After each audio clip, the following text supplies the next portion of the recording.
It's Chuck and Bob on your Thursday as we get you ready for the sectional semifinals on Friday night and the sectional championship games on Saturday. We'll have one of each on 46. But before we get going, Bob, let's congratulate the Northwood Black Swish on that state championship. Yeah, how about that performance? And again, it was a dynamic duo inside, able to get rebounds and score, but the backcourt was so fantastic, especially, again, defensively. Hats off to Coach Yoder and the Black Swish. Great You give win. up 51 points in 2 games at the semi-state and state level. You're playing some awfully good defense. So hooray for Northwood. Now, which of these teams that we're going to talk about on Friday night might be able to share in their joy of a state title this year? Well, Westview is a candidate. They've got Charlie Yoder, who just passed Sean Kemp on the all-time scoring list in Indiana the other night. He had 35 points and 20 rebounds on Tuesday against Prairie Heights. They continue the revenge tour on Friday when Churubusco comes to the Warrior Gym. Churubusco, member of the Northeast Corner Conference, which is kind of surprising as far south as they are. But they've got a good year going, 15-6, and they're going to have to really step up because on neutral floors and away from home, they haven't been quite as effective, and they're going to see a full house there at Westview and a tremendous, tremendous team. And again, a Coach Yoder who's going to have his team ready to play. Busco has 3 double-digit scores, so they're a little more balanced than Westview has been this year, and that provides a challenge for the Westview defense. But Westview is playing at home. I do like their chances going into that game. That's in 2A. In 3A, let's talk about the Knox Redskins. They've got themselves quite the challenge as well as they go and take on a 22-2 Hanover Central team. But they're not void of talent. They've got Cole McIntyre on the inside along with Cade Short. We saw Knox earlier this year against LaVille. One of the things about Knox, they play their best basketball when they have 5 guys playing as one. Now, I know it sounds like a line from the movie Hoosiers, but they are not good enough individuals to carry the team, so they have to have that team unity, especially on defense. And when they have it, they're a pretty good team. But again, Hanover Central's unbelievable. A great combination. Dom Lucido and Cam Ludwig can score it. And you know, they're from Cedar Lake, Indiana, which is always fun this time of year when you're checking out the matchups, find out where are these guys from, Hanover Central. And New Prairie is sitting there at the bottom end of that bracket saying, hey, don't forget about us. They could be a worthy foe in the finals for either one of those teams. How about the 3A game at Northwood as the Panthers start to open up their sectional, playing on their home court with Trent Edwards and the boys, taking on a West Noble team that they beat in the regular season. But, Bob, this was a 2-point game going to the 4th quarter. It was, but I think one of the things about Northwood over the years is when they get in the tournament, they ramp it up mentally, if not physically, and they're very tough. They know what they can do. No surprises for Aaron Wolf and the team. They know exactly what they can count on, and they usually go for their strengths, and they're tough in the tournament. Here's the one thing, though, about West Noble. They have 3 seniors who all average in double figures, and Josh Gross, Joel Mast, and Colton Kripe.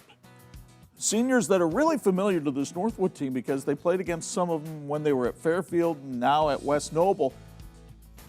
I like seniors in the tournament, and it's going to be time for the Northwood seniors to step up and kind of neutralize that challenge from the Chargers.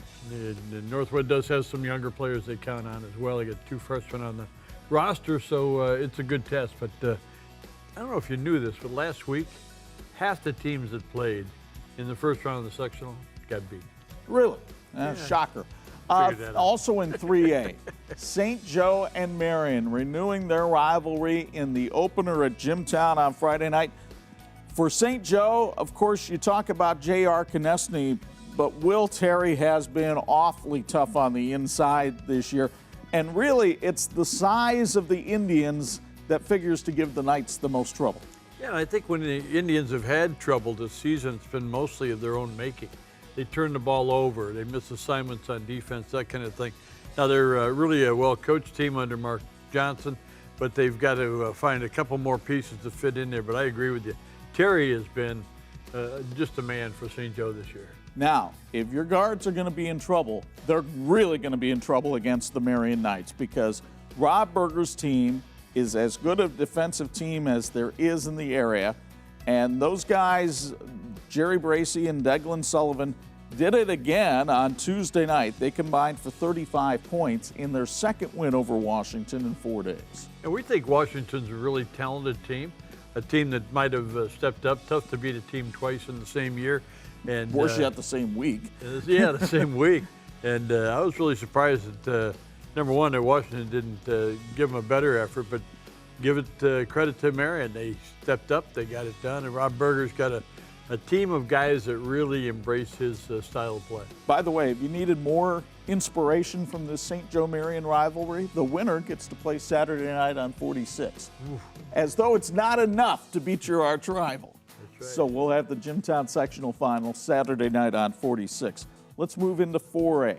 John Adams and Michigan City both posting wins on Wednesday night. And we're really familiar with Adams. We've seen him a couple of times this year. Really like that backcourt with Quintez Columbus and that guy, Sidney Jeffries. But they go up against a Michigan City team that actually beat them back on February 8th. Well, Michigan City dancing in that first-round game was impressive. And they are going to come out and know this team. But Adams has had guys that have developed as the season gone along. And Chad Johnson's doing a terrific job with them. I just think Adams is the most athletic team that we've seen.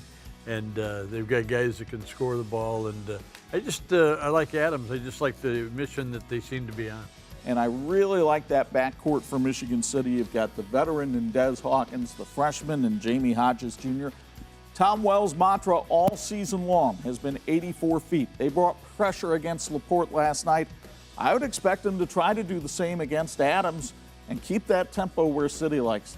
No question about it. It's a good way to stop Adams is to get him, especially in the backcourt, make him be aware of that 10-second call that could be coming up. And then the game we'll have for you Friday night on TV 46 from Venerable Northside Gym. Man, did they have two good games last night. Both came down to the wire. We think this one might as well. Northridge is red hot, folks. They have won 14 in a row. They ran the table since we saw them in this game against Warsaw, and that's what they do. They sit out there and they shoot three-pointers all night long.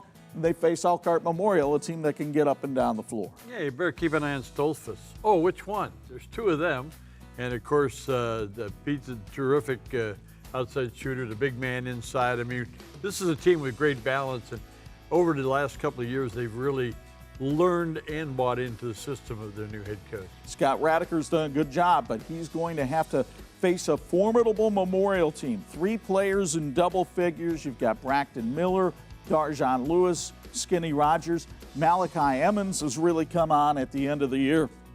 This should be a dandy in the opener at Northside Gym, and you'll get to see it on TV 46 Friday night 11 and Saturday morning at 9, but you can watch it live on Facebook and YouTube Friday night at 6. And the second game over at Northside shouldn't be too bad either, with Doug Ogle facing Al Rhodes, Warsaw and Penn. Of course, Coach Ogle announcing earlier this week he's retiring after 18 years at the helm of the Tigers. Well, that was a big win for Warsaw in the first round of the tournament. And, of course, it's been tough this year. The talent level has not been great at Warsaw, but, again, Doug's done such a wonderful job, and we really appreciate the professional nature that he's portrayed there at Warsaw and really been very cooperative with us. So it's March Madness. It's Hoosier Hysteria. We can't wait to bring it to you this weekend on 46. For Bob Nagel, Chuck Freeby, thanks for joining us here on social media.